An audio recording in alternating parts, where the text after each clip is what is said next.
Imagine standing in the Great Rift Valley, 300,000 years ago. The air is thick with moisture. Acacia trees dot a landscape that shifts between dense woodland and open grassland.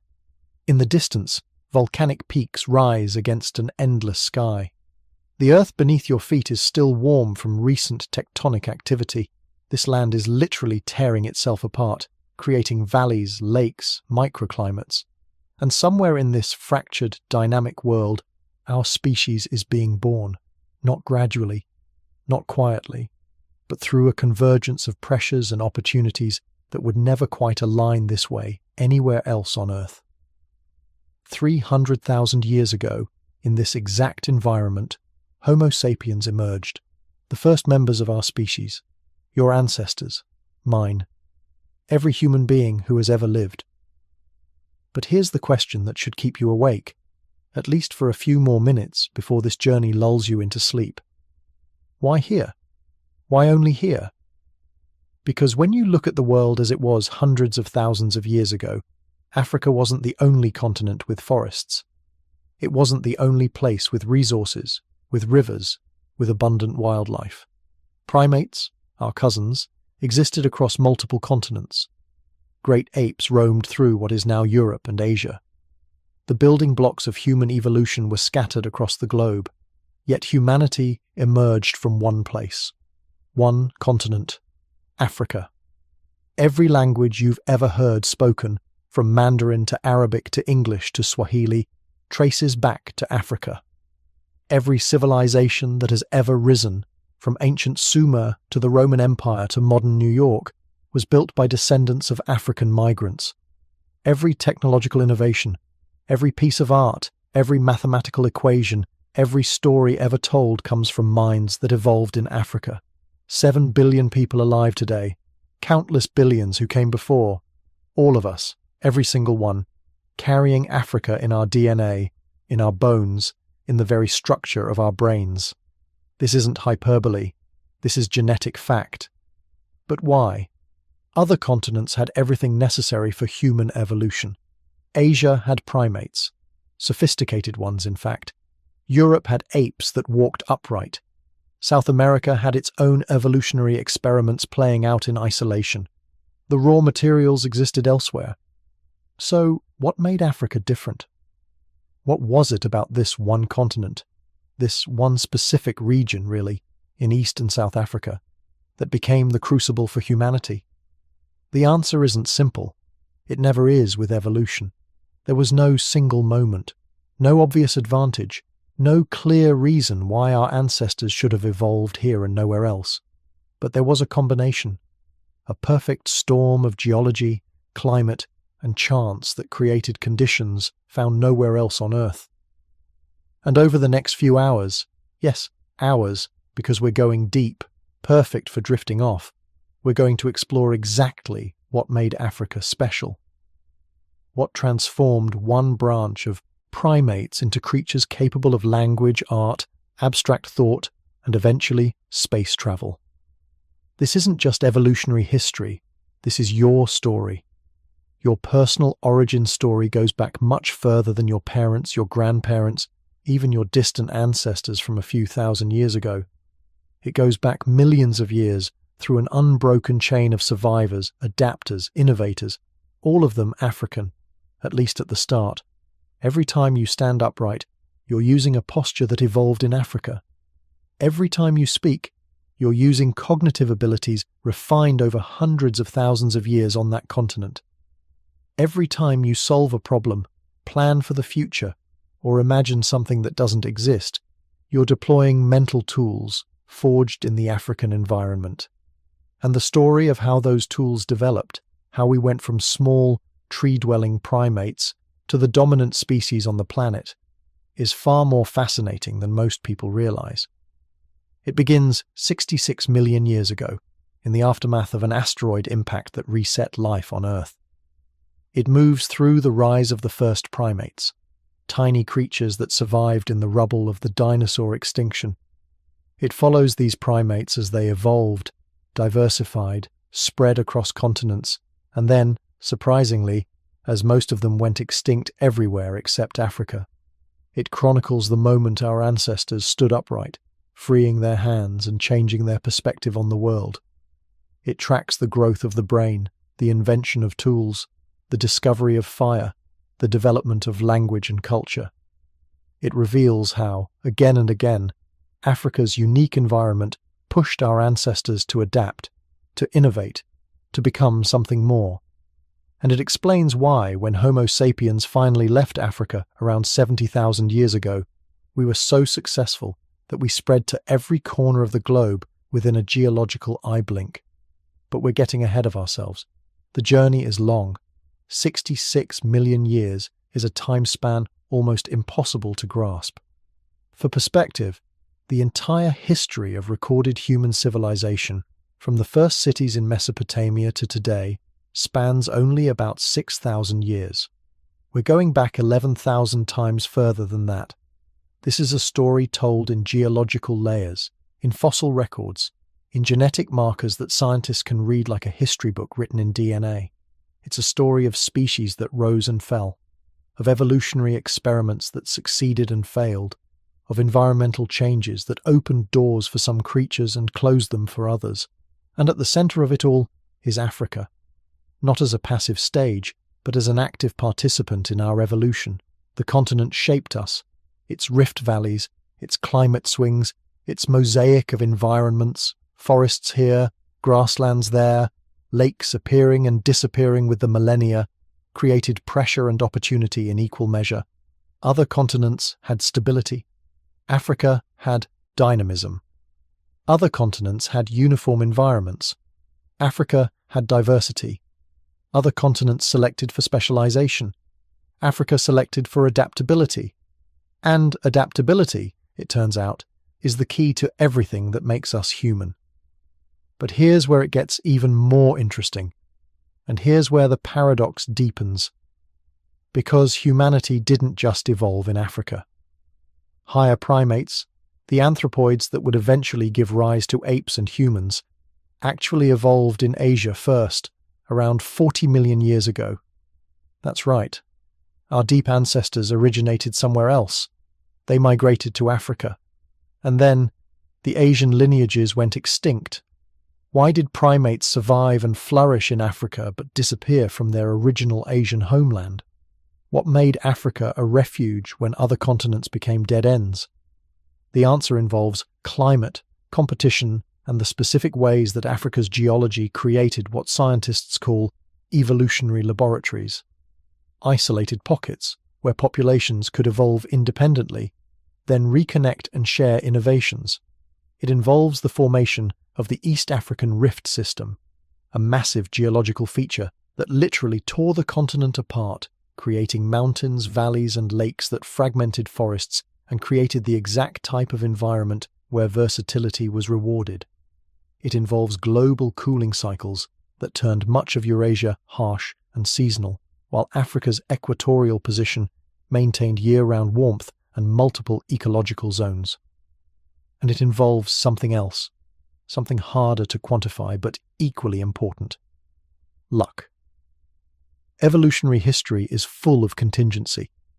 If the asteroid had struck Earth at a slightly different angle 66 million years ago, mammals might never have inherited the planet.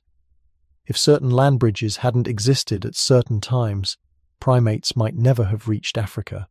If the African climate had shifted just a bit differently, our ancestors might have gone extinct along with countless other species. But it didn't happen that way. The pieces fell into place.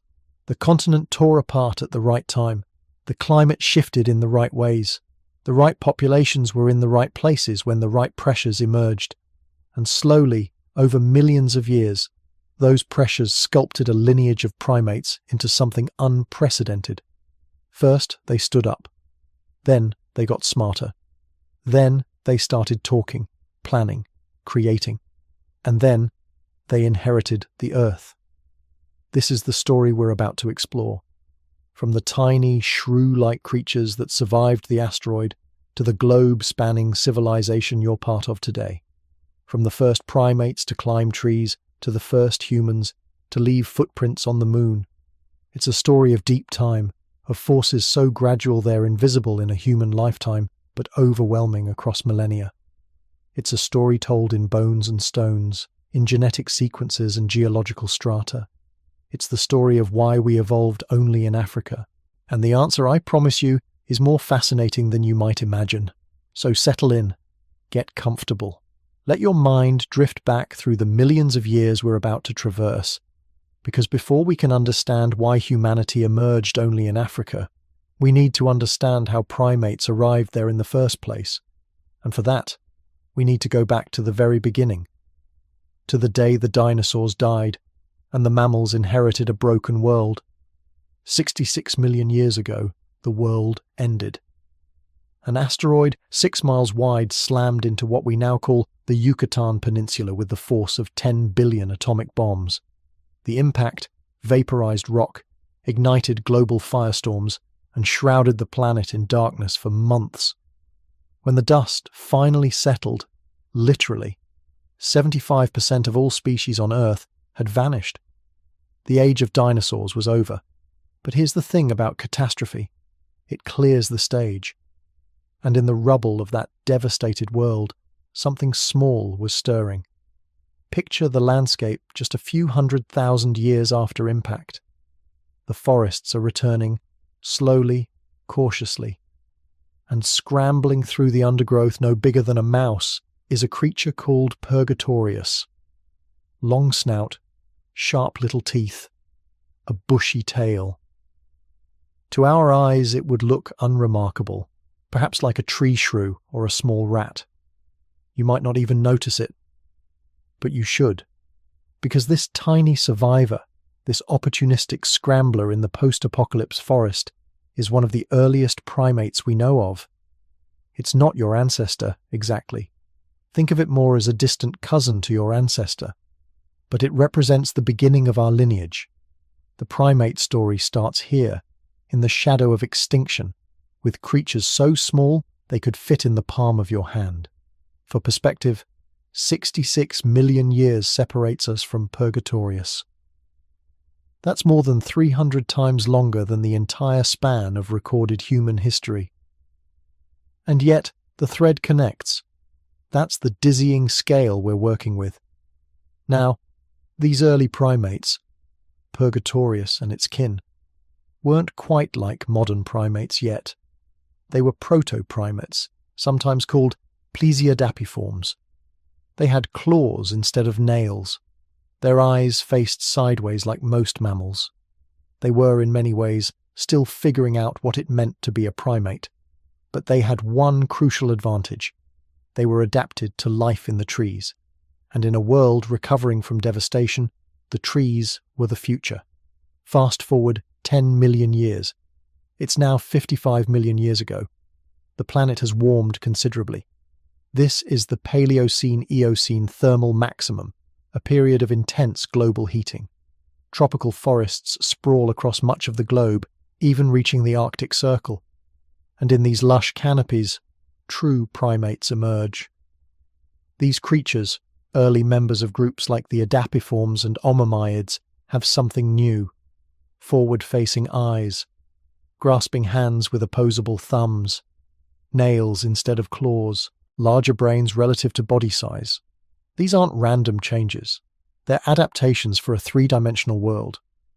When you live in trees, depth perception becomes survival. When you need to grab branches, hands beat claws. When you're navigating complex environments, intelligence pays dividends. Imagine them, small, agile, leaping from branch to branch with precision. Eyes locked forward, judging distances. Hands wrapping around bark and fruit. These are the traits that would eventually give rise to monkeys, apes, and yes, us. But we're still 45 million years away from anything resembling a human. Patience. Here's where the story takes an unexpected turn. A twist that surprises most people when they first hear it. You'd assume, given that humans evolved in Africa, that our primate ancestors have always been African, that the entire story unfolds on one continent, a neat linear progression from ancient primate to modern human. But evolution doesn't work that way. Evolution is messy. It's full of detours and dead ends and migrations across continents. Around 40 million years ago, higher primates, what we call anthropoids, the group that includes monkeys, apes, and humans, first evolved not in Africa, but in Asia. Let that sink in for a moment. The lineage that would eventually produce you began not in the so-called cradle of humankind, but somewhere in the forests of what is now Myanmar, Thailand, or China. Fossil evidence of early anthropoids like Eosimias and Bauhinia shows up in Asian rock layers before they appear anywhere else. These were small, monkey-like creatures with more advanced features than earlier primates: fused frontal bones in the skull, a fully enclosed eye socket, more complex teeth for processing varied diets. So what happened? How did our ancestors get from Asia to Africa? The answer lies in geology and the slow dance of continents. Around 40 to 35 million years ago, during the Eocene and into the Oligocene, the Earth's land masses were arranged differently than today. The Tethys Sea, a vast ocean that once separated Africa from Eurasia, was gradually shrinking as tectonic plates shifted. At certain points, land bridges emerged, temporary connections, narrow corridors of habitat, and anthropoids crossed them. We don't know exactly when or how many times this happened. Fossil records from this period are frustratingly sparse. We're talking about small-bodied animals in tropical environments where fossilization is rare, but by around 38 to 35 million years ago, anthropoids show up in the African fossil record. They'd made the journey. They'd colonized a new continent. And here's the fascinating part. The Asian lineages that gave rise to these African immigrants, they went extinct. Every single higher primate lineage in Asia from this period eventually disappeared. The fossil record shows their decline and vanishing over millions of years. Meanwhile, in Africa, the immigrant populations thrived and diversified. Today, all Old World monkeys and apes, including us, trace their ancestry to those African populations, not to the original Asian ones. Why?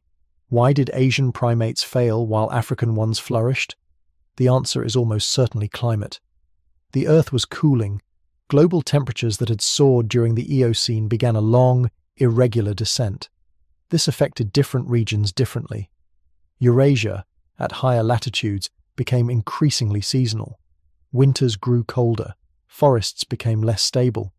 Resources fluctuated dramatically with the seasons.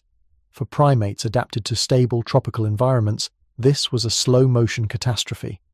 Africa, straddling the equator, remained relatively stable. Not unchanging, no environment ever is, but buffered from the worst extremes. The tropics persisted. Forests endured, even as they shifted and changed composition. For primates, it became a refuge, a haven, the place where evolutionary experimentation could continue without the harshness of seasonal extremes wiping out populations. But it wasn't just about staying warm. Africa offered something else: diversity. Picture the African continent 30 to 20 million years ago. It's a landscape of extraordinary variety. Dense rainforests in the Congo Basin, woodlands in the east, emerging grasslands in some regions, mountains, river valleys, coastal zones. This mosaic of habitats meant primates could specialize, could adapt to different niches, could experiment with different survival strategies. And when environments changed, as they always do, there were refugees nearby, other habitat types to escape into. In this crucible of diversity, African anthropoids radiated. They split into multiple lineages. One branch would become the Old World monkeys, species like baboons, macaques, colobus monkeys. Another branch, around 25 to 20 million years ago, would become the apes. The apes, our family, early apes like proconsul, appear in the African fossil record around 23 million years ago. These weren't knuckle-walking gorillas or brachiating gibbons, not yet. They were more generalized.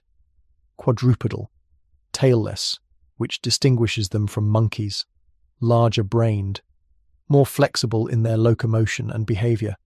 They lived in the forests of East Africa, moving through trees and on the ground, eating fruit and leaves, experimenting with different ways of being. And for millions of years, apes diversified across Africa and eventually back into Eurasia. By about 15 million years ago, ape species were spread across the Old World. Some, like Sevapithecus in Asia, would eventually give rise to orangutans. Others would go extinct, leaving no descendants. But the center of ape evolution, the engine of innovation, remained in Africa. Why? Again, we return to climate and geology. Around 15 million years ago, the world continued cooling.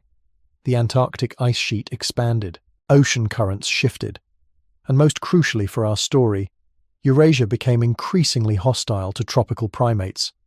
Seasonal forests replaced evergreen ones. Open woodlands and grasslands expanded. For apes adapted to warm, stable forests, Europe and much of Asia became uninhabitable.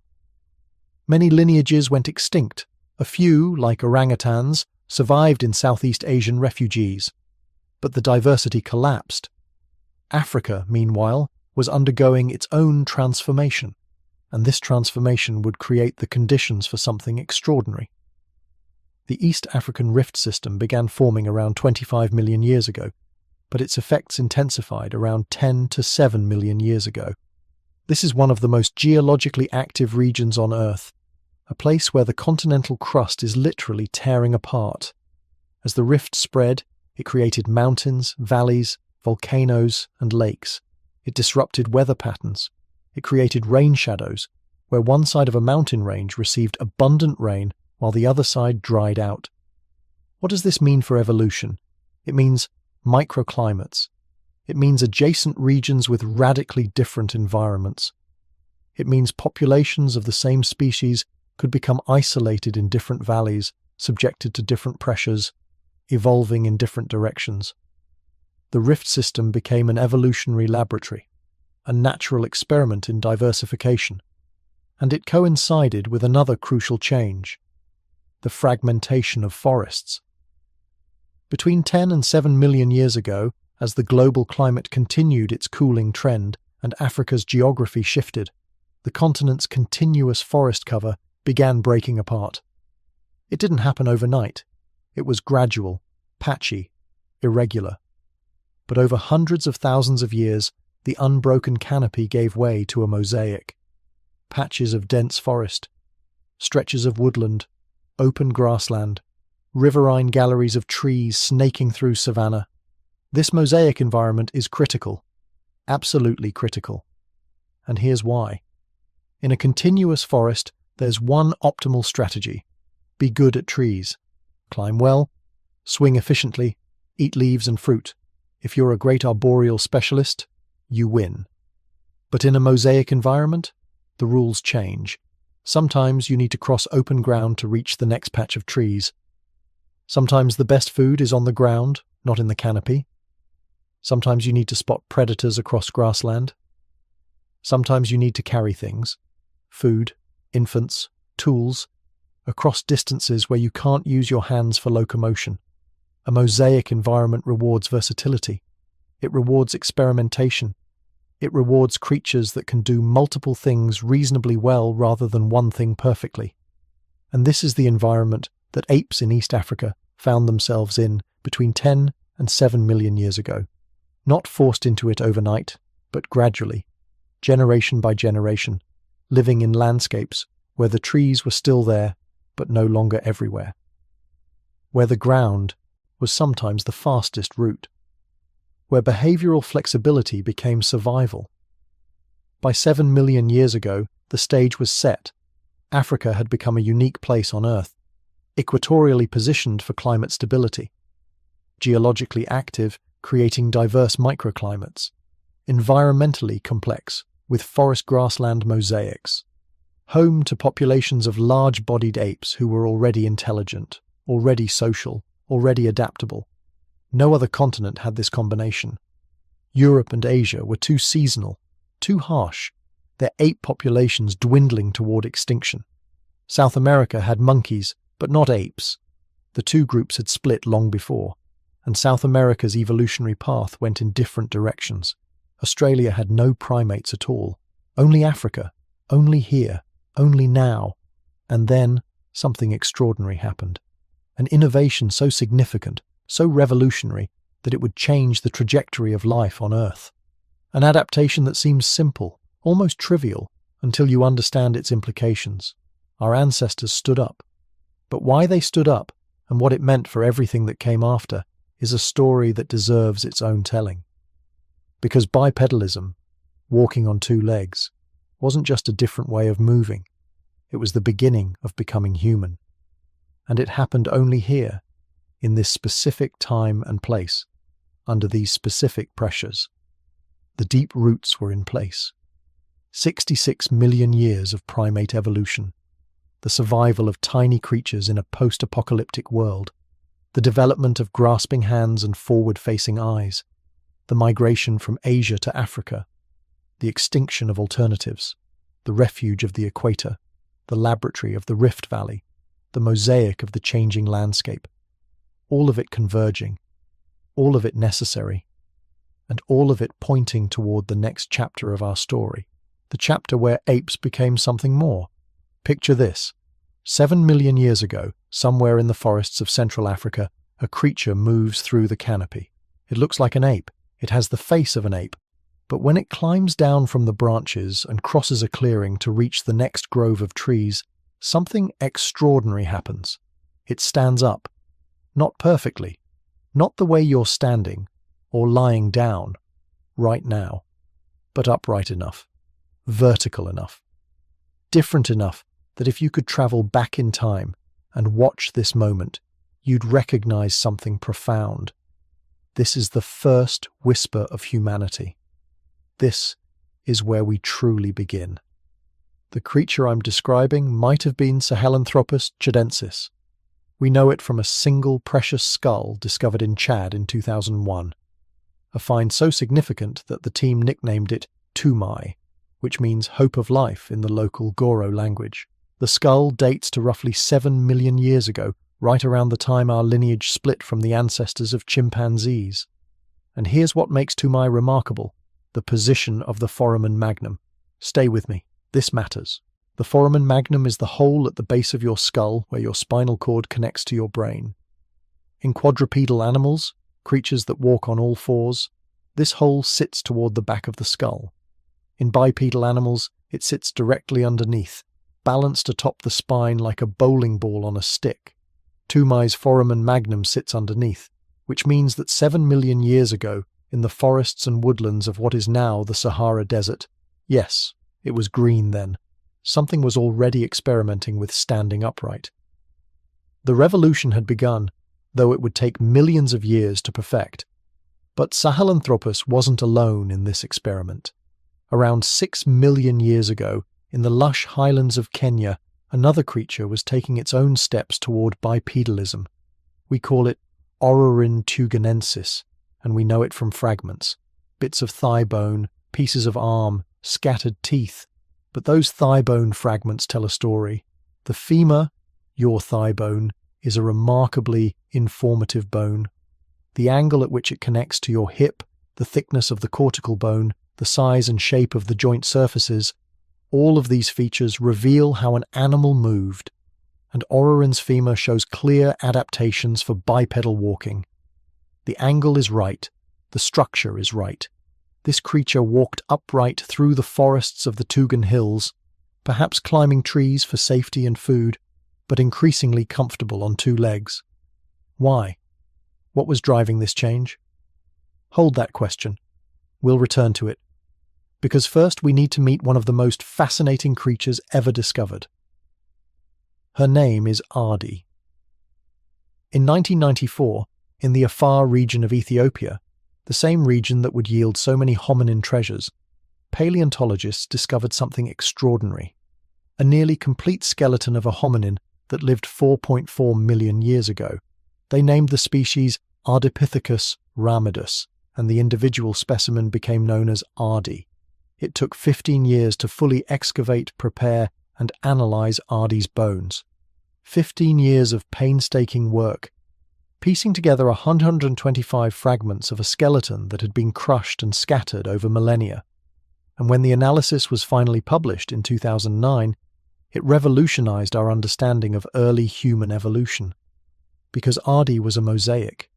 She had feet that could grasp like an ape's, a divergent big toe perfect for gripping branches. But she also had a pelvis designed for bipedal walking. She had long arms for climbing, but she had legs that could support upright locomotion. She was part tree dweller, part ground walker, a creature caught between two worlds, or perhaps more accurately, a creature inhabiting both worlds with equal facility. Ardi wasn't a chimp that learned to walk upright. She was something different, something uniquely adapted to a specific environment, a forest that was beginning to fragment, where trees still provided food and safety, but where the ability to move efficiently across open ground was becoming increasingly valuable. She represents a moment of transition, a threshold, and then, moving forward through time, we arrive at perhaps the most famous fossil human ever discovered. Lucy. On November 24, 1974, paleoanthropologist Donald Johanson was surveying a gully in the Afar region of Ethiopia when he spotted a fragment of arm bone poking from the sediment.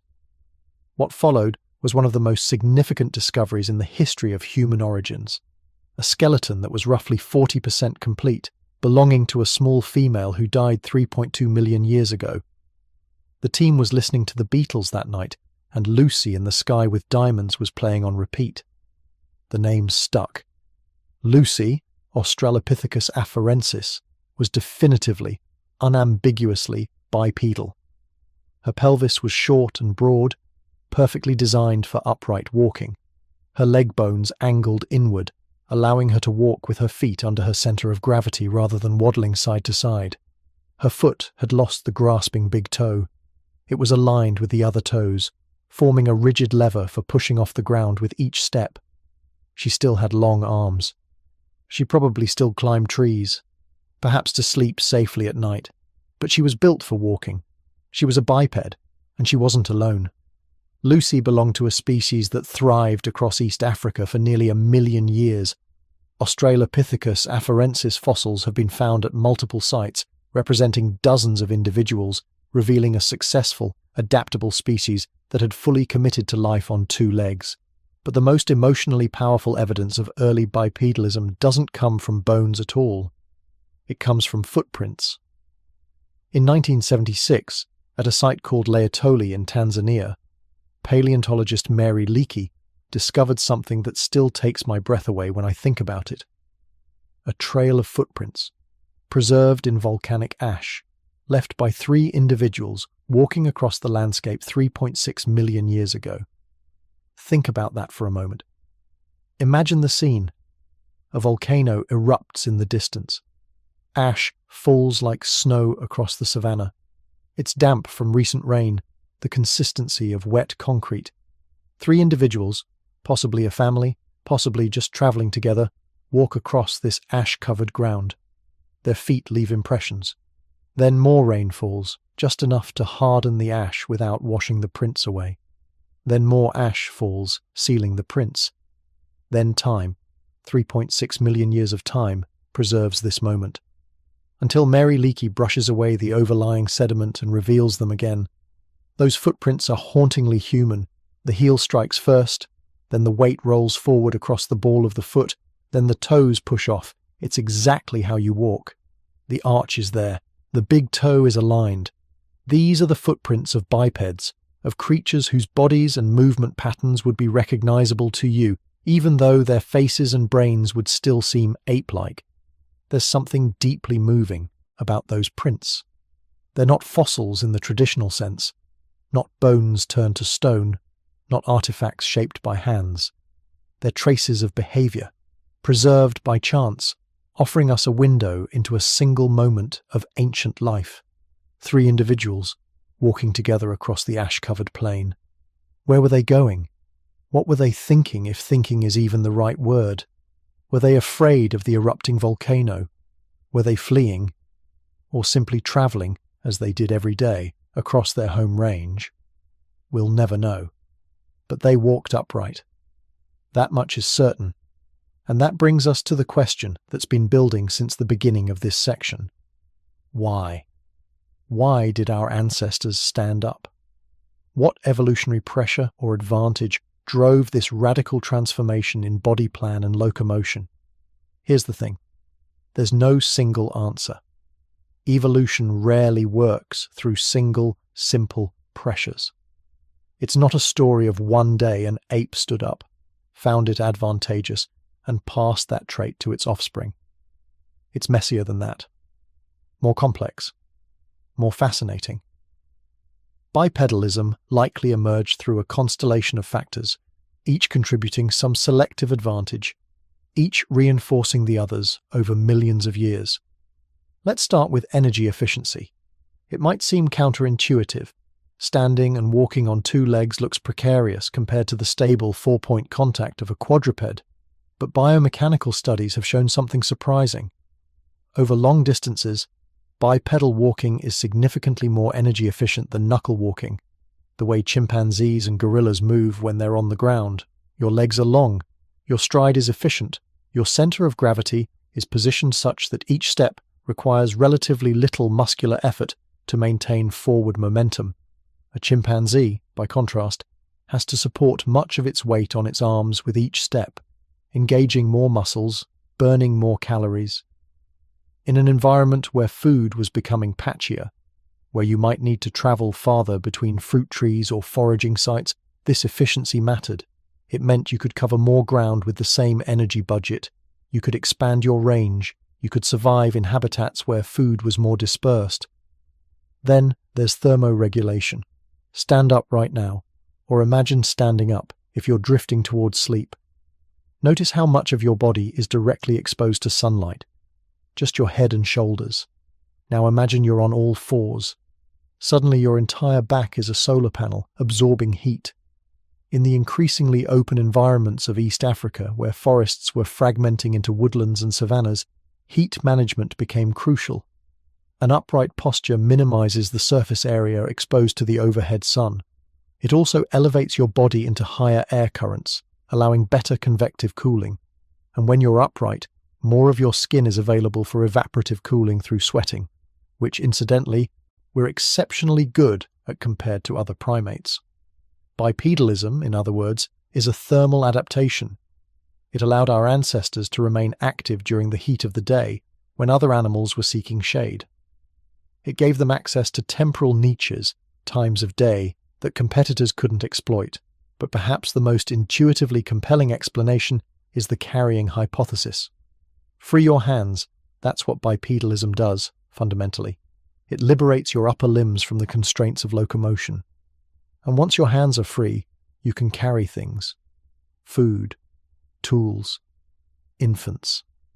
In a fragmented landscape, where resources are scattered and unpredictable, the ability to carry food from where you find it to a safer location, or to share it with offspring or mates, becomes enormously valuable.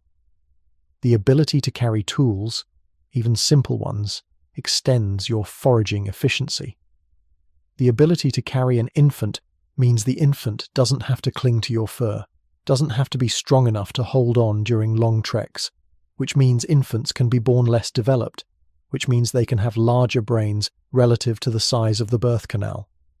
See how these factors cascade. One adaptation enables another, which enables another. There's also a social component. When you stand upright, you're taller. You can see farther, over tall grass, across the savanna.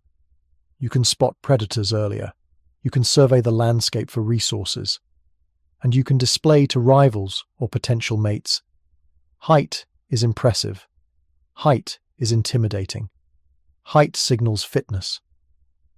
In the social dynamics of early hominins, the ability to stand tall might have carried significant advantages in mate selection and status competition.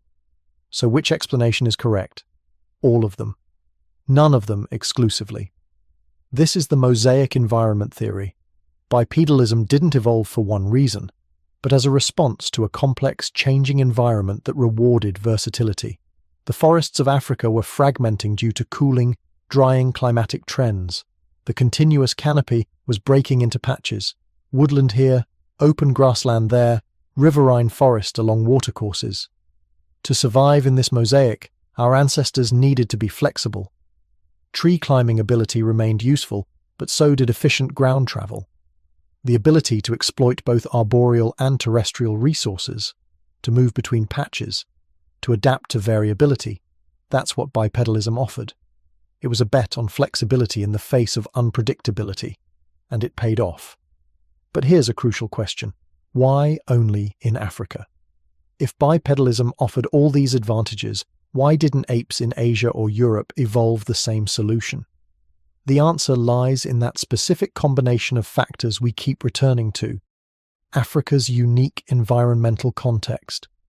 Other continents had forests, other continents had apes, but they didn't have the East African rift system, with its microclimates and geological dynamism. They didn't have the same pattern of forest fragmentation, not too fast, not too slow, but at a pace that allowed populations to adapt rather than simply going extinct. They didn't have the stable equatorial refuge that allowed populations to persist through climatic fluctuations while still experiencing enough pressure to drive innovation. Europe and Asia were experiencing more dramatic climate swings. Forests expanded and contracted. Ape populations there either retreated with the forests, adapted to fully terrestrial life in different ways, or went extinct. But they didn't have the evolutionary runway that Africa provided, the combination of pressure and refuge, challenge and stability that fostered the gradual emergence of bipedalism. Africa was, once again, the perfect laboratory. And the Australopithecines, the diverse group of bipedal apes that flourished between roughly 4 and 2 million years ago, were the proof of concept. Lucy's species, Australopithecus afarensis, is the most famous, but it was far from alone. There was Australopithecus anamensis, an earlier species from Kenya and Ethiopia.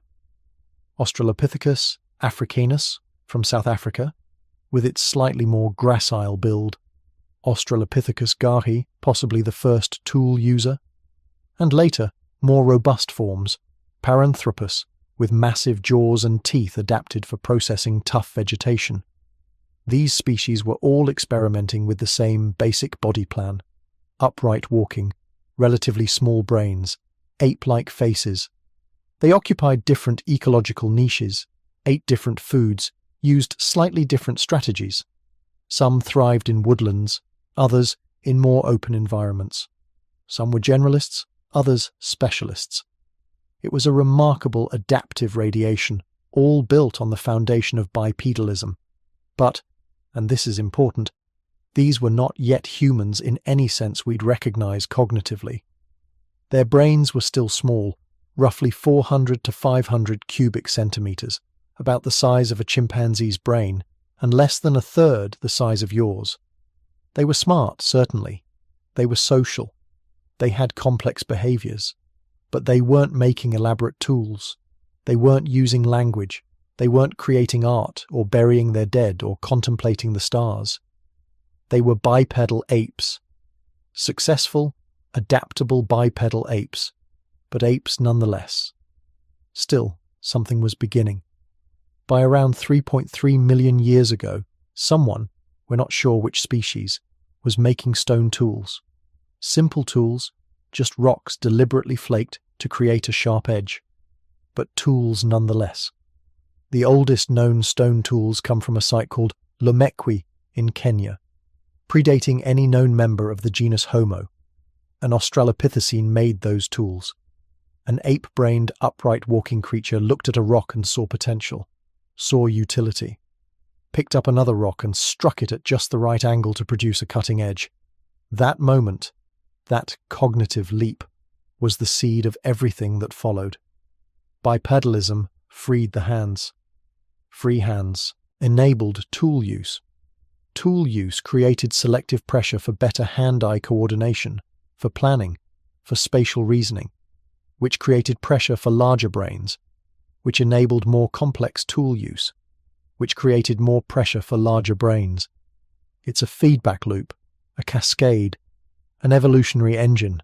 Bipedalism was the foundation, the platform, the prerequisite for everything that made us human. But the revolution itself, the explosion of brain size, the emergence of language, the next chapter of the story. For now, as you settle deeper into rest, picture those footprints at Laetoli. 3 individuals walking upright across the ash-covered plain. Their journey has ended, but ours was just beginning.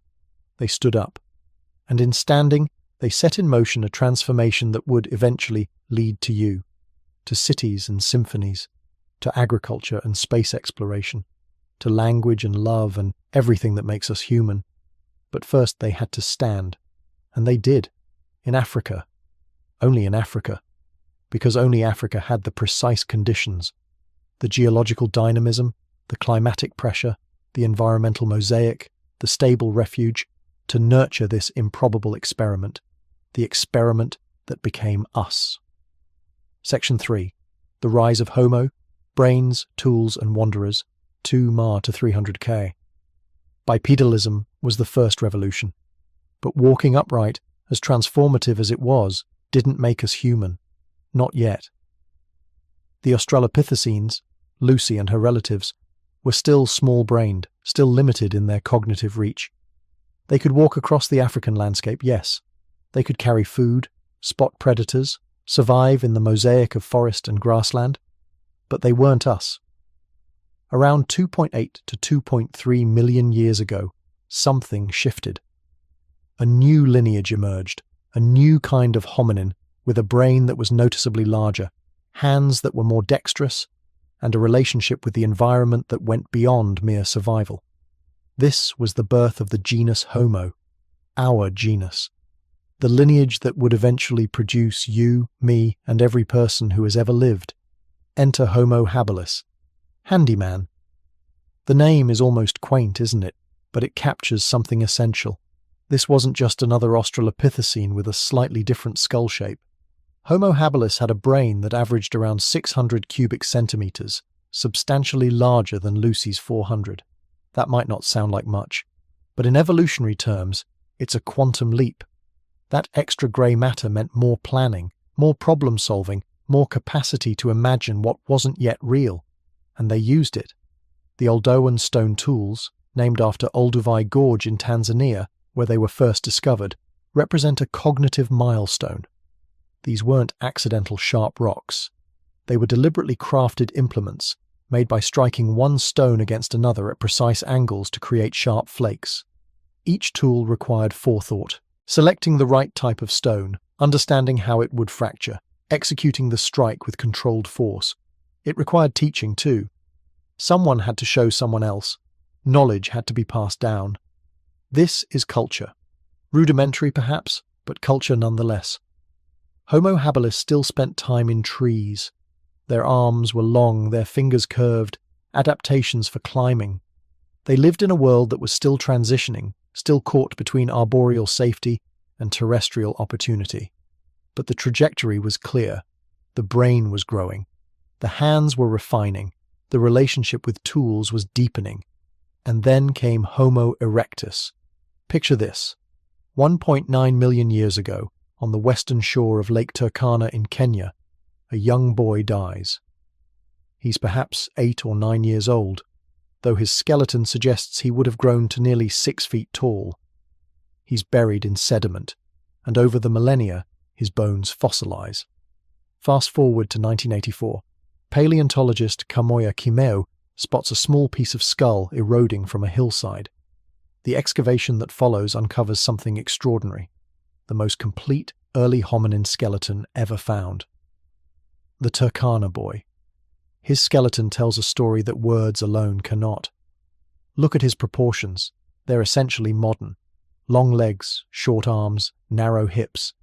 This wasn't a creature still hedging its bets between trees and ground. Homo erectus was fully committed to terrestrial life. These were walkers, runners, long-distance travelers. Their bodies were built for endurance, for covering vast territories under the African sun, and their brains, around 900 cubic centimeters, 50% larger than habilis. The skull of the Turkana boy shows all the hallmarks of what would become the human form: a flatter face, smaller teeth, a more rounded cranium. The evolutionary distance between habilis and erectus is striking, far more dramatic than the differences between erectus and us. Homo erectus represents a revolution. Consider what a larger brain demands. Grey matter is metabolically expensive. Your brain, right now, uses about 20% of your body's energy, despite being only 2% of your body weight. For erectus, with their growing brains, this created a paradox. How do you fuel a bigger brain when you're still foraging in an unpredictable environment? The answer changed everything. Fire and cooking. By 1.5 million years ago, we have evidence of controlled fire. Not just opportunistic use of natural wildfires, but deliberate ignition and maintenance. Hearths, burned bones, charred plant remains. The archaeological sites at Kubi Fora in Kenya and Swartkrans in South Africa preserve these ancient flames, frozen in time. Try to imagine the significance of this moment. Fire meant warmth on cold nights. It meant protection from predators. No lion willingly approaches a blaze. It meant light after sunset, extending the day, creating space for social interaction after the hunt. But most, crucially, fire meant cooking. Cooked food is pre-digested. The heat breaks down tough fibers, denatures proteins, kills parasites. Your body extracts far more calories from cooked meat and tubers than from raw. You spend less energy chewing, less energy digesting. And those saved calories? They can fuel a larger brain. Cooking and cognition became locked in a feedback loop, each enabling the expansion of the other. Fire also transformed social life. A hearth is a gathering place. Imagine those ancient groups sitting in a circle as darkness pressed in around them, flames dancing, faces illuminated. Stories could be told. Knowledge could be shared. Bonds could be strengthened. Fire created a center, a home base, a place of safety and community. And with larger brains, better tools, and the mastery of fire, Homo erectus did something no hominin had done before. They left Africa.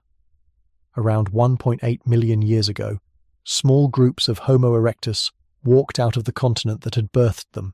They moved north, through the Sinai, into the Levant. They spread east into Georgia. The fossils at Dmanisi, dated to 1.8 million years ago, capture this moment. These are some of the most complete early Homo fossils found outside Africa, and they're strikingly primitive, showing that the migration happened early, when erectus was still evolving.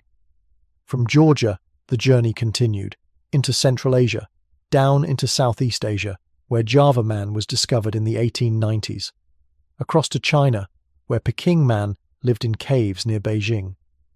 By 1.5 million years ago, Homo erectus had spread across much of the Old World.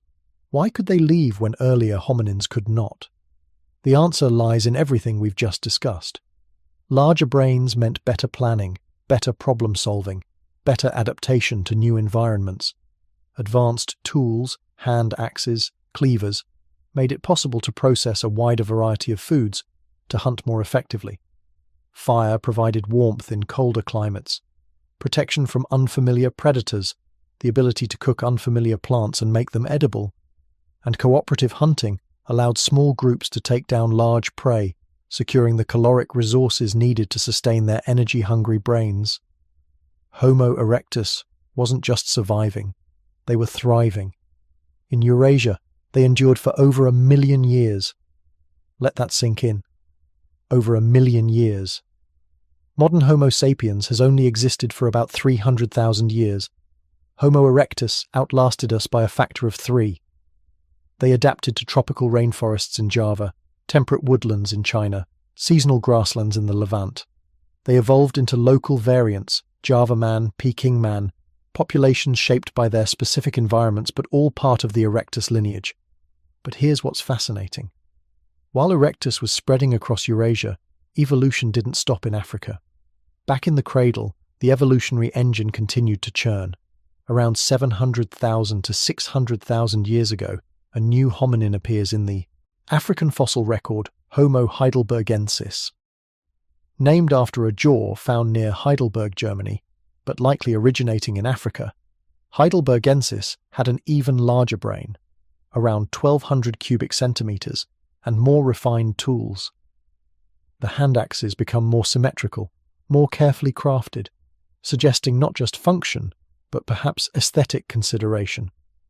Heidelbergensis is crucial. This species, or something very much like it, appears to be the common ancestor of two of the most famous hominins in our family tree, Neanderthals and Homo sapiens.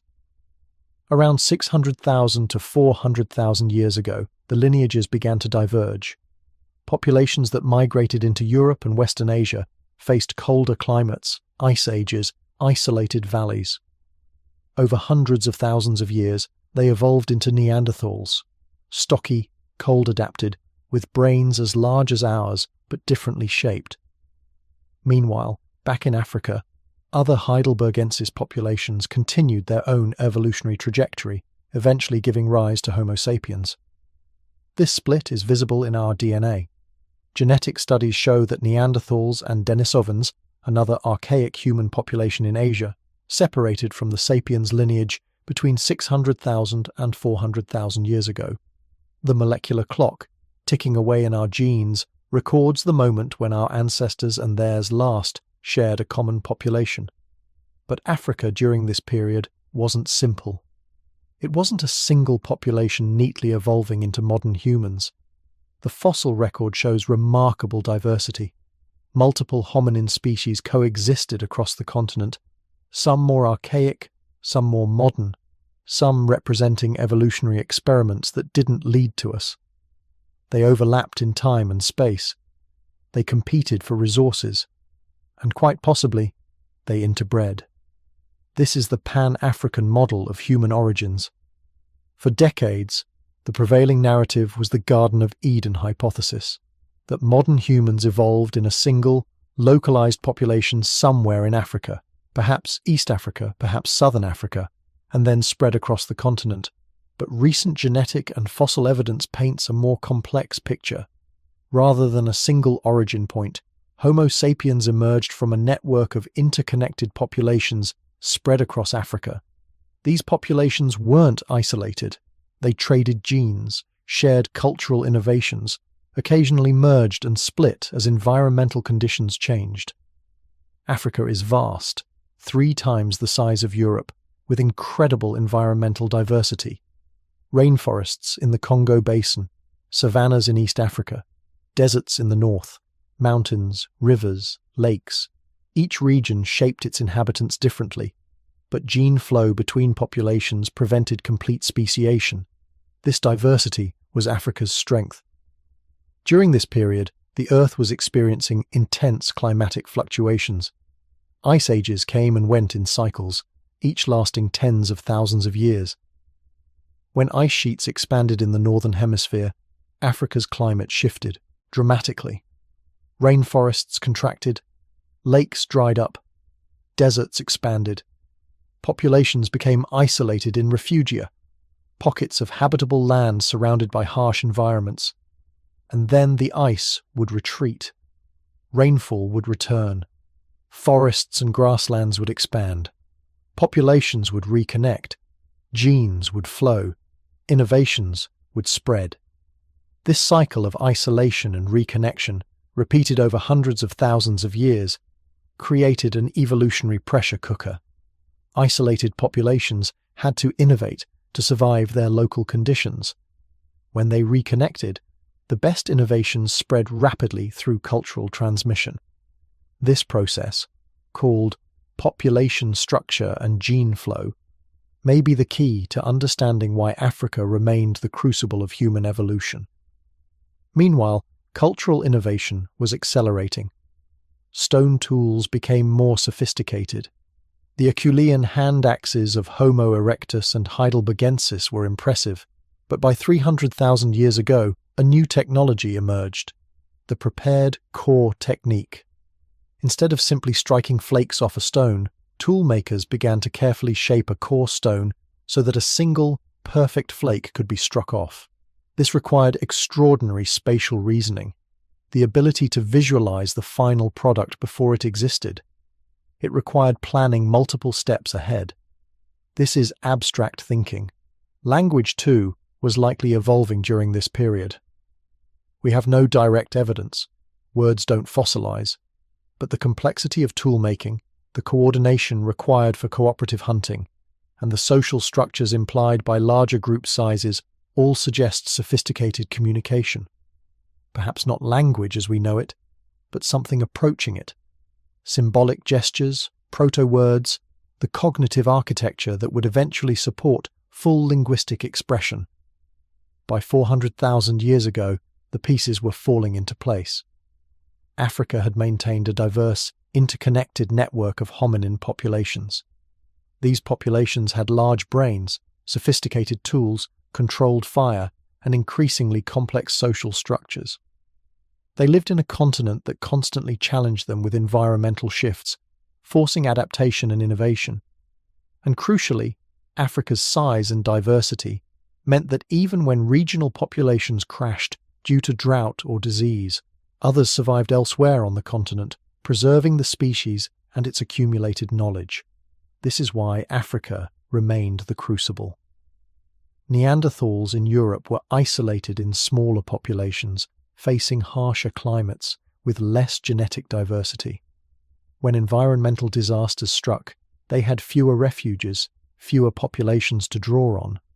Homo erectus in Asia had thrived for over 1 million years, but they, too, lived in smaller, more isolated groups, with less gene flow, less innovation exchange. Africa's genetic and environmental diversity maintained adaptability in a way no other region could match, and so the stage was set. For 300,000 years ago, somewhere in Africa, perhaps in multiple places across Africa, a new hominin appeared. A hominin with a high, rounded skull, a gracile skeleton, a prominent chin, a brain averaging 1350 cubic centimeters, capable of abstract thought, symbolic expression, and technological innovation, unlike anything the world had seen. Homo sapiens. We had arrived. Section 4. Homo sapiens, the African triumph and global journey. Around 315,000 years ago, in what is now Morocco, something unprecedented was happening. In a cave system called Jebel Irhoud, a group of hominins lived, hunted, and eventually died. Their bones would lie buried for over 300 millennia. When archaeologists finally unearthed them in the 1960s, and crucially, when they redated them using advanced techniques in 2017, the timeline of human origins shifted dramatically backward. These weren't just ancient humans. These were us, Homo sapiens, our species, walking, breathing, living in North Africa more than 300,000 years ago, and they weren't alone in being early. Thousands of miles to the southeast, along the Omo River in Ethiopia, more fossils tell a similar story. The Omo Kibish remains, dated to roughly 195,000 years ago, reveal the same anatomical signature: a skull with a high, rounded brain case, a face that pulls back beneath the forehead rather than jutting forward, the delicate bone structure we call gracile, slender, refined, distinctly modern. This is the birth of our species, not in one garden, not in one valley, but across the breadth of Africa, from the Mediterranean coast to the Ethiopian highlands. And the question becomes, what made these individuals different from everything that came before? Let's start with the obvious: the skeleton itself. If you could line up a Homo erectus, a Neanderthal, and a Homo sapiens side by side, the differences would be subtle but unmistakable. The sapien skull sits high and domed, like a cathedral ceiling compared to the lower, elongated vaults of earlier species. The forehead rises almost vertically. There's a chin, a small bony protrusion at the base of the jaw that serves no obvious mechanical purpose but marks us unmistakably. The face is tucked in, retracted, giving us that flat profile we recognize in every human being alive today. The body, too, is lighter. The bones are thinner, less robust. Where Neanderthals had barrel chests and thick limb bones built for raw power and cold climates, sapiens had a more slender frame, optimized not for brute strength but for endurance, for covering long distances across varied terrain. We were built to walk, to run, to travel. And then there's the brain.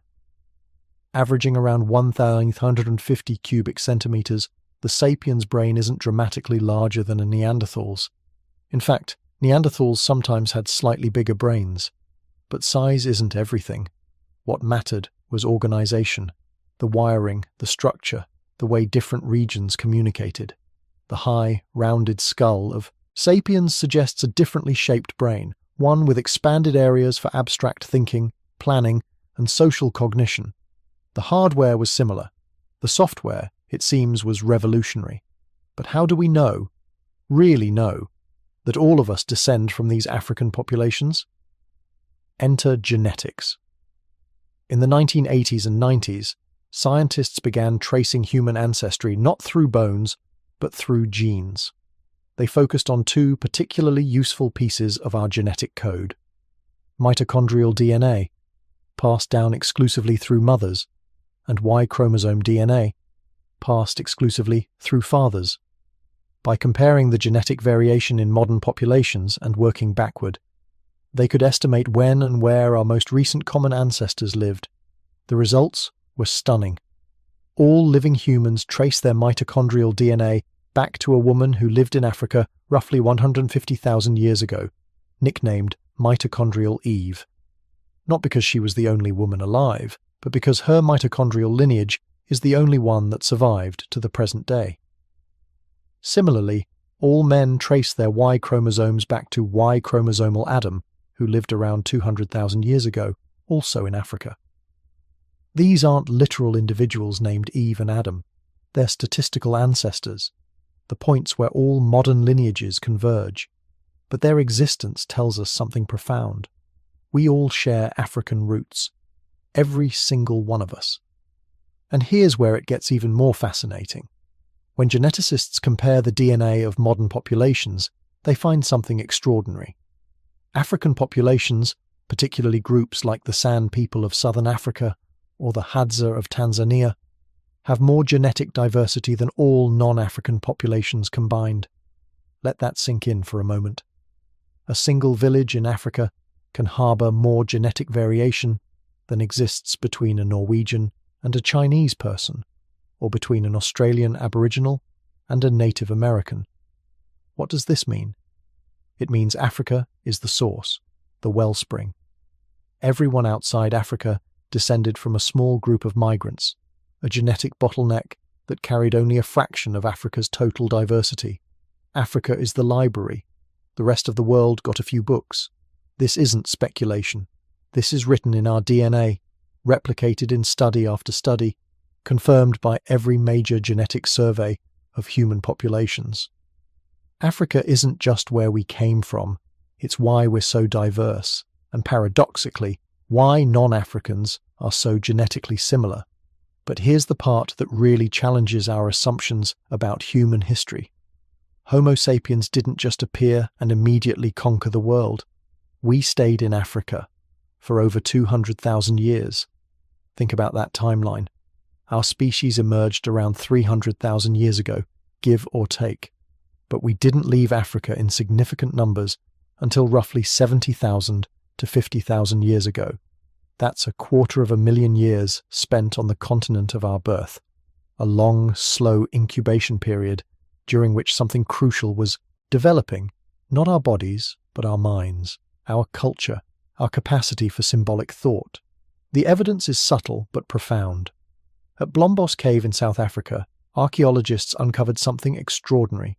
Pieces of ochre, a red mineral engraved with geometric patterns, cross-hatching, deliberate, repeated designs.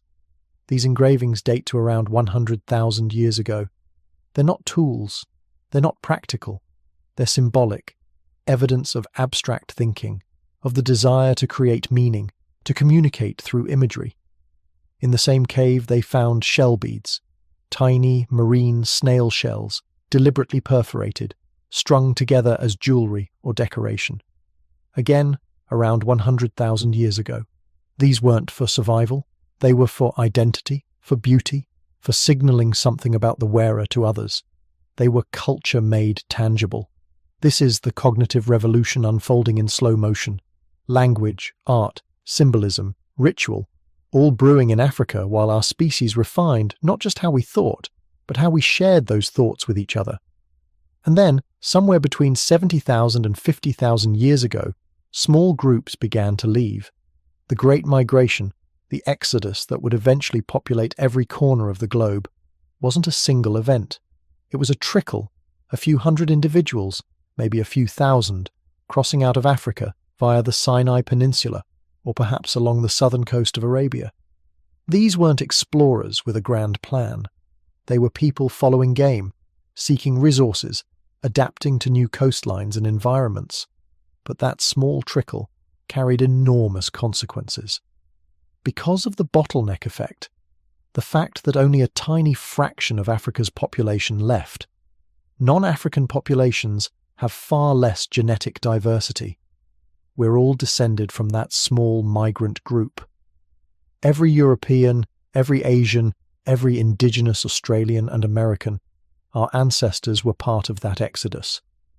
And because the group was small, we carried only a subset of the genetic variation that existed back in Africa.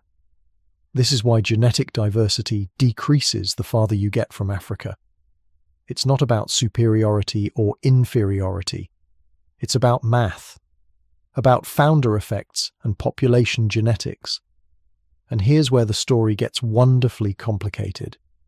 When those early sapiens migrants spread into Eurasia, they weren't entering an empty world.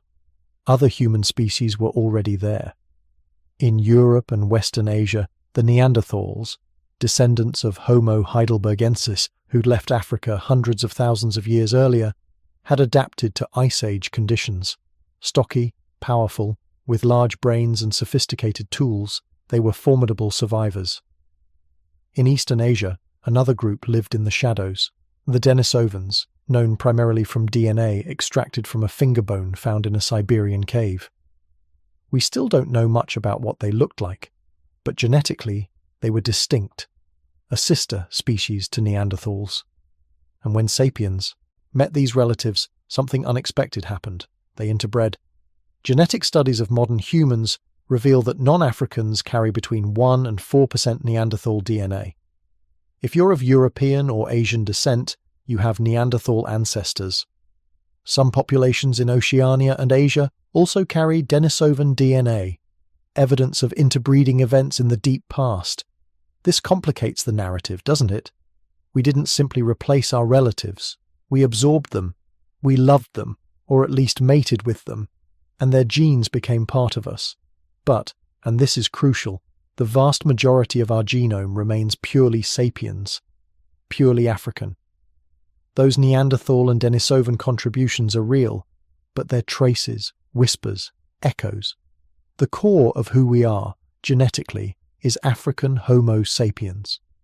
The interbreeding didn't change that fundamental truth. It added complexity, yes, but it didn't rewrite the story. And sapiens didn't stop at Eurasia. The spread was astonishingly rapid once it began.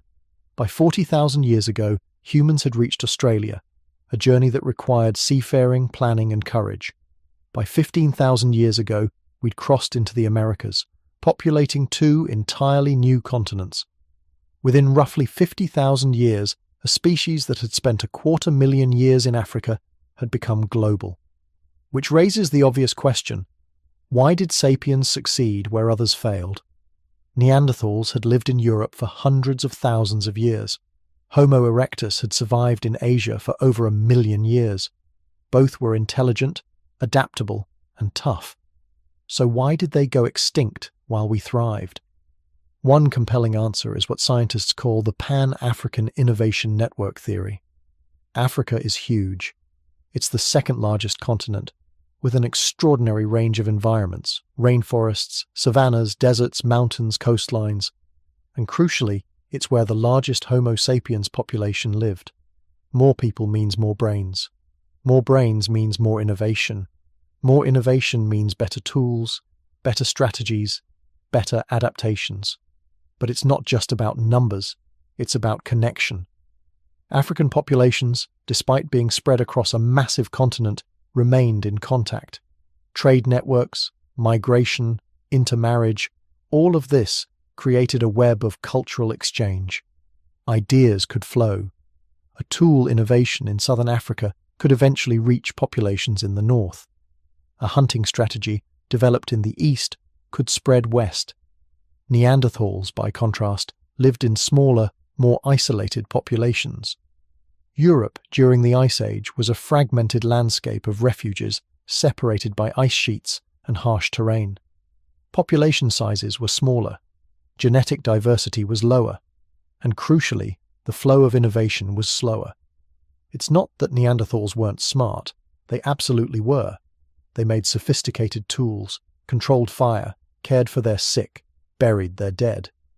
But they lacked the critical mass of interconnected populations that sapiens had. Cooperation and culture became our secret weapons. Sapiens developed complex social networks that enabled rapid adaptation and knowledge transfer. We didn't just learn from our own experiences, we learned from each other, across generations, across vast distances. We built on accumulated knowledge in ways that accelerated innovation exponentially, and we had language. Not simple communication. Animals have that. But complex recursive language capable of expressing abstract concepts, hypothetical scenarios, shared mythologies. Language allowed us to coordinate in large groups, to plan for the future, to teach intricate skills. It was the ultimate cognitive edge, refined over tens of thousands of years in Africa. By the time sapiens left Africa, we weren't just anatomically modern, we were cognitively modern, culturally modern, and that made all the difference. Now, it's worth pausing here to address some complications in the narrative, because science is never as clean as we'd like. In 2019, researchers announced the discovery of Danuvius guggenmosi, an 11.6 million-year-old ape found in Germany. Analysis of its bones suggested it might have been bipedal, or at least capable of upright walking. If true, this would mean bipedalism evolved outside Africa, long before our African ancestors stood up. Does this upend everything? Not really. It complicates, but doesn't contradict. Bipedalism may have evolved multiple times in different lineages. Danuvius, if it was indeed bipedal, represents a European ape experiment that eventually went extinct. It's not our ancestor. The bipedalism that led to humans still evolved in Africa, in our lineage, under the specific environmental pressures we've discussed. Convergent evolution, where similar traits evolve independently, is common in nature. And here's another complication. Homo erectus lived in Eurasia for over 1 million years. Why didn't they become human in the modern sense? The answer is, they did evolve, just not into us. Homo erectus populations in Europe likely contributed to the Neanderthal lineage. Populations in Asia may have given rise to Denisovans and other archaic humans. They didn't stay static. They adapted, changed, evolved into new forms suited to their environments, but they didn't become Homo sapiens. That happened in Africa, along a different evolutionary path, under different pressures. And this brings us back to the power of Africa's environment. Constant climatic variability, oscillating between wet and dry periods, forests expanding and contracting, savannas appearing and disappearing. This wasn't a stable paradise, it was a pressure cooker. Populations had to adapt constantly, had to innovate or die. And crucially, Africa's size meant that even during harsh periods, refugees existed. Populations could contract, survive, and then expand again when conditions improved. This cycle of pressure and refuge, repeated over hundreds of thousands of years, forged a species capable of adapting to almost anything. Genetic studies continue to confirm this African origin, no matter how much complexity we uncover. Every new genome sequenced, every ancient DNA sample analyzed, every population study conducted, all roads lead back to Africa. The details get more intricate, the timelines get refined, but the fundamental truth remains unchanged. We are an African species, and this has profound implications for how we see ourselves today. We are one species, one family, with one recent shared origin. The concept of biological races, distinct subspecies of humans, simply doesn't hold up under genetic scrutiny.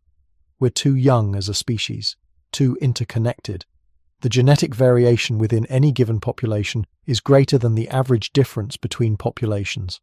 The physical differences we see, skin color, hair texture, facial features, are superficial adaptations to local environments controlled by a tiny fraction of our genes. Beneath those cosmetic differences, our shared humanity is profound and undeniable. If you're of European descent, your ancestors left Africa roughly 50,000 years ago. If you're of East Asian descent, maybe 60,000 years ago.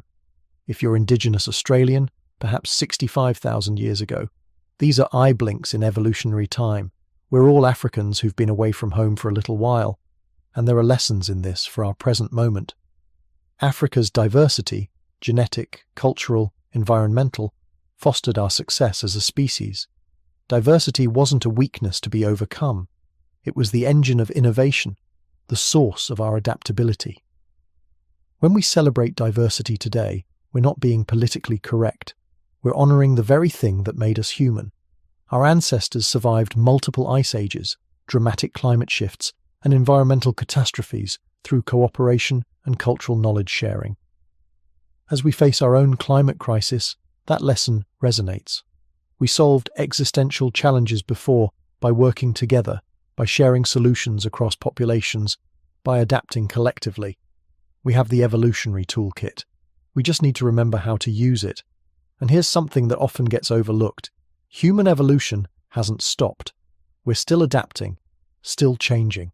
High-altitude populations in Tibet have evolved genetic adaptations to low oxygen within the last few thousand years. Some populations have evolved lactose tolerance in adulthood, a trait that didn't exist 10,000 years ago. We're still responding to our environments, still evolving in real time. The story isn't over. We're living chapters in an ongoing saga that began in Africa millions of years ago. So, when we ask, why did we evolve only in Africa? The answer isn't just about geography or climate or chance. It's about a perfect confluence of factors that created the conditions for something extraordinary. The Rift Valley's geological activity, the climatic variability that demanded flexibility, the size and diversity of the continent that allowed experimentation and exchange, the refuges that prevented extinction during harsh periods. Africa isn't just where we came from, it's why we succeeded. Every language spoken today, from Mandarin to English, from Swahili to Spanish, traces its roots back to African tongues. Every cultural achievement, every technological innovation, every artistic tradition, every philosophical insight, all of it rests on foundations laid in Africa over hundreds of thousands of years. The Great Pyramid of Giza, built in Africa. The Renaissance in Europe, created by descendants of African migrants. The Taj Mahal in India, the Great Wall of China, the civilizations of the Americas, all built by hands that carried African DNA, minds shaped by African evolution. When you look at another human being, regardless of where they're from or what they look like, you're looking at a relative, a cousin separated by at most 2,000 or 3,000 generations.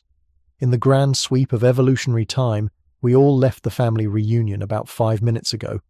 This perspective doesn't erase the rich diversity of human cultures. It doesn't diminish the unique beauty of different traditions and ways of life. Instead, it adds a deeper layer of meaning. We're one family that has diversified spectacularly, adapted brilliantly, and created countless variations on what it means to be human, all while remaining fundamentally, genetically, undeniably connected. As you drift towards sleep tonight, perhaps that's the thought to carry with you.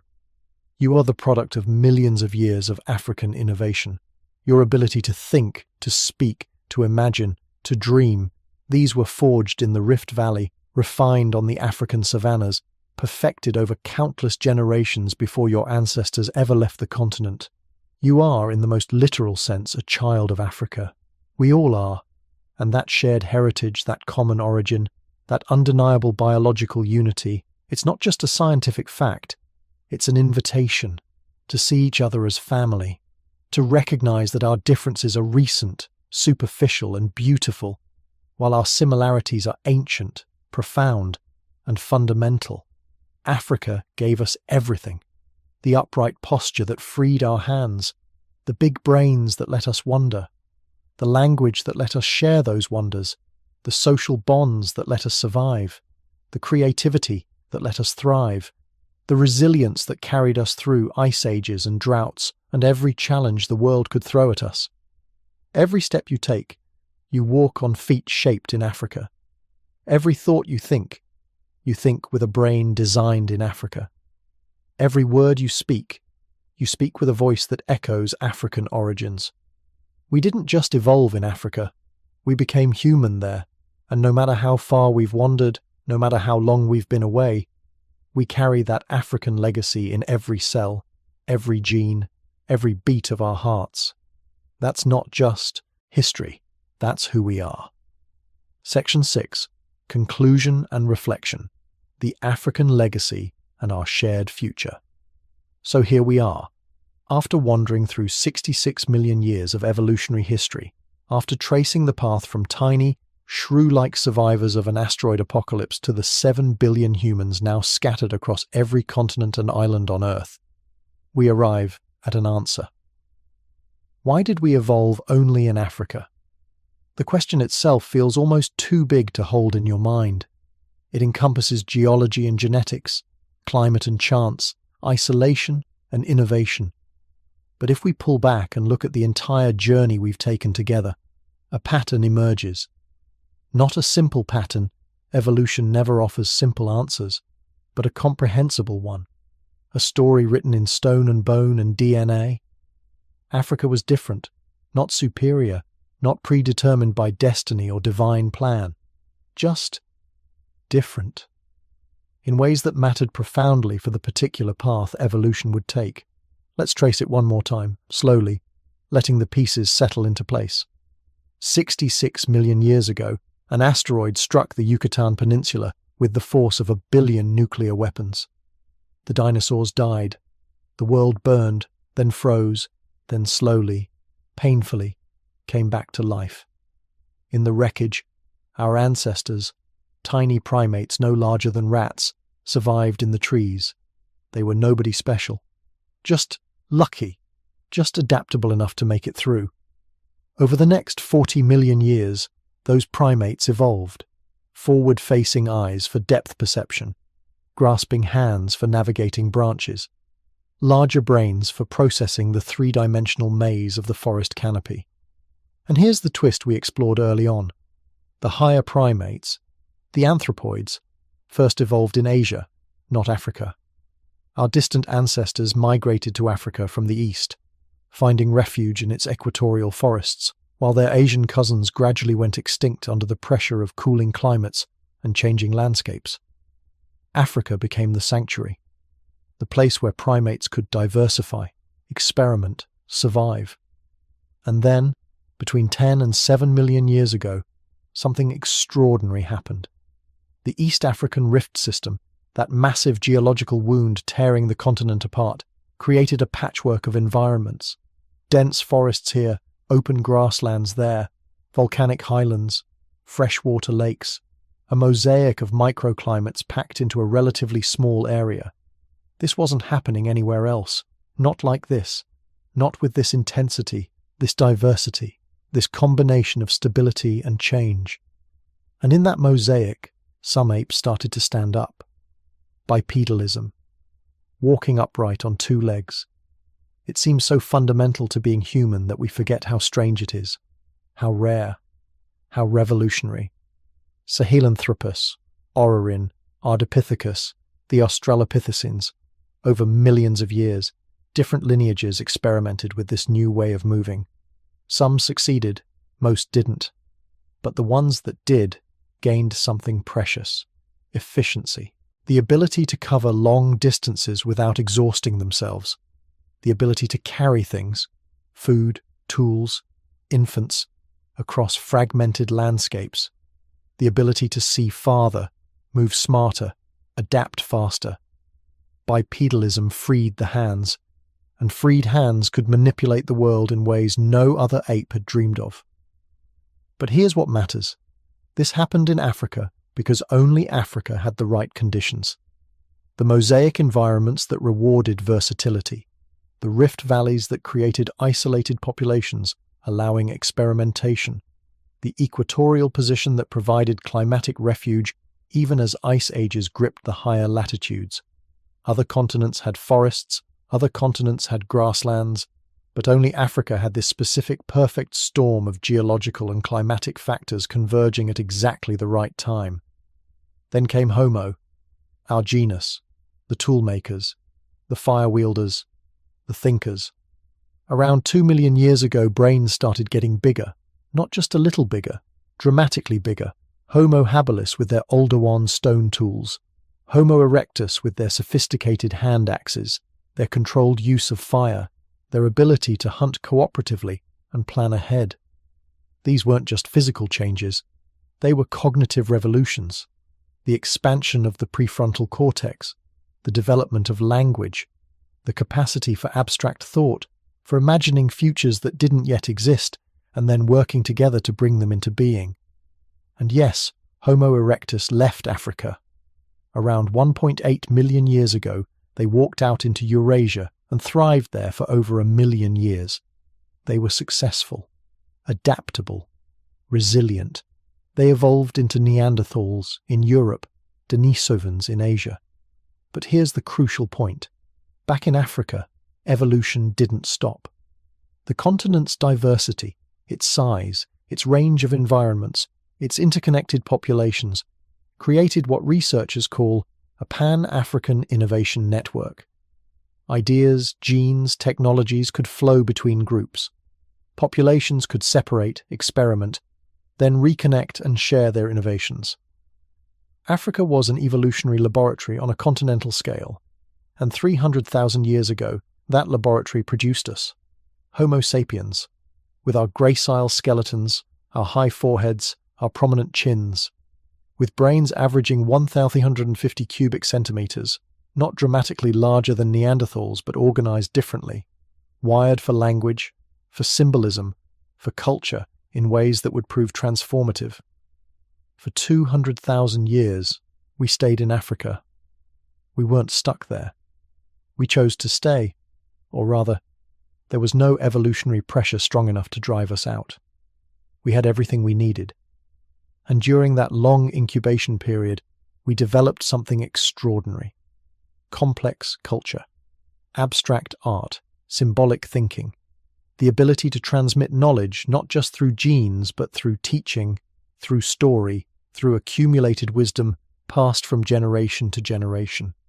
When we finally did leave Africa around 70 to 50,000 years ago, we carried that cultural toolkit with us, and it made all the difference. Within 30,000 years, we had spread to every inhabitable continent.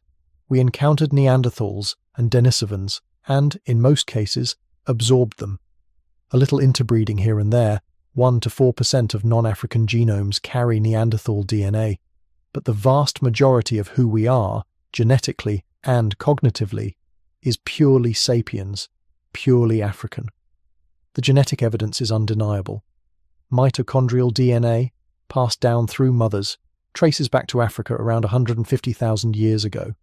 Y chromosomal DNA, passed down through fathers, points to the same place, roughly the same time. And here's the kicker. Modern African populations contain more genetic diversity than all non-African populations combined. What does that mean? It means everyone outside Africa descended from a small migrant group, perhaps just a few thousand individuals, while Africa retained the full spectrum of human genetic variation. We are all African. Not metaphorically, literally, genetically, undeniably.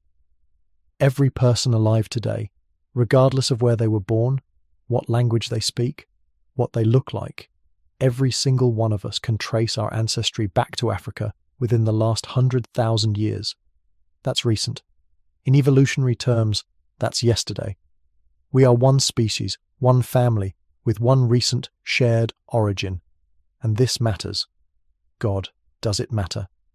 Because in an age of division, of tribalism, of arbitrary lines drawn between us and them, our African origin stands as an irrefutable reminder. There is no them, there is only us.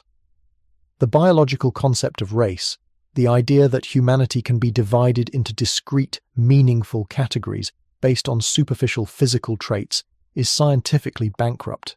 It's a social construct, not a biological reality.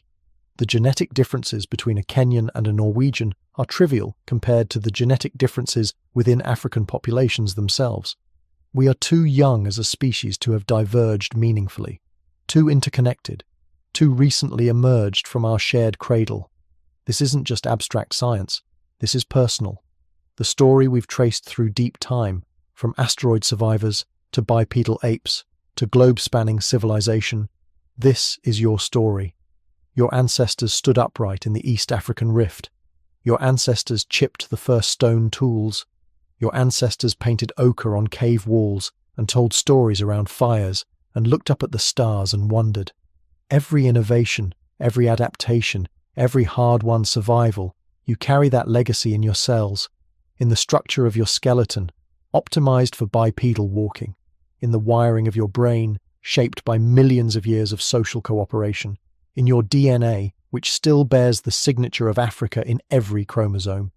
And Africa itself, the cradle of humanity, isn't just a historical footnote, it's a living, dynamic continent of immense innovation, resilience, and cultural wealth. The same diversity that fostered our evolution, the genetic, linguistic, ecological richness, continues today. Africa is home to over 3,000 distinct ethnic groups, speaking more than 2,000 languages. It's a continent of megacities and ancient traditions, cutting-edge technology, and deep ecological knowledge. To think of Africa only as our past is to miss half the story. It's our present and our future too. The lessons embedded in our evolutionary journey feel urgent right now. Our ancestors survived dramatic climate shifts, ice ages, droughts, environmental upheavals that would have destroyed less adaptable species. How did they do it? Through cooperation, through cultural knowledge sharing, through diversity, genetic and behavioral, that allowed different groups to experiment with different survival strategies.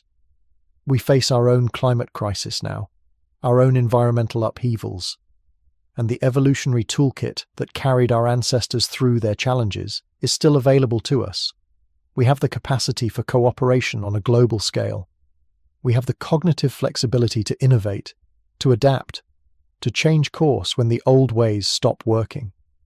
We have diversity, cultural, intellectual, genetic, that represents not a source of conflict, but a reservoir of solutions. The question is whether we'll use these gifts, whether we'll remember that we're all branches of the same African tree. Environmental stewardship matters in this context. The ecosystems that created us, the rift valleys, the forests, the grasslands, shaped our bodies and minds over millions of years. We are products of Earth's biodiversity. And now, in a geological eye blink, we've become powerful enough to destroy that biodiversity, to simplify ecosystems, to drive species extinct at rates not seen since the asteroid that killed the dinosaurs. There's a circularity here, a poetic justice or injustice depending on how we act. The diversity of life on Earth made us possible. What we do with that inheritance will determine what becomes possible for the species and ecosystems that come after us. But let's zoom out even further. Let's appreciate the sheer improbability, the staggering wonder of it all. 66 million years ago, an asteroid struck the Earth. If it had hit a few moments earlier or later, landing in deep ocean instead of shallow sea, the impact would have been less catastrophic. The dinosaurs might have survived. Mammals might have remained small, nocturnal, marginal. Everything that followed, primates, apes, humans, might never have happened. But it did hit, and mammals did survive, and over unimaginable stretches of time, through countless generations, through extinctions and radiations and migrations and adaptations, a lineage emerged that could look back on its own history and ask, why? on one continent, against cosmic odds. Consciousness emerged, self-awareness, the ability to contemplate the universe and our place in it, to create art and music and mathematics, to love, to grieve, to wonder. That's what Africa gave us. Not just bodies adapted for walking upright, not just brains capable of language, but the gift of being human in the fullest sense, connected to each other, to our history, to the living world that made us. So what comes next? Our evolution hasn't stopped. We're still changing, still adapting, though now cultural evolution far outpaces genetic change. The selection pressures we face are different: disease, technology, social complexity. But evolution continues. What will we become in another 100,000 years? Another million? Will we still recognize ourselves? Will we still remember Africa? These are open questions. The future is unwritten, but the past, the past is clear.